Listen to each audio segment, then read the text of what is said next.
nag-text si kumpare mo.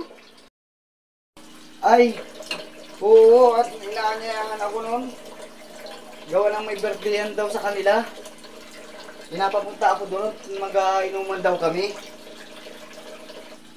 Sige, papayagan kita pero huwag kang magpagabi dun, ha? Ay, nag-text ulit si kumpare mo, hindi daw kayo matutuloy. Si kumpare mo daw may regla. No. May regla, ha?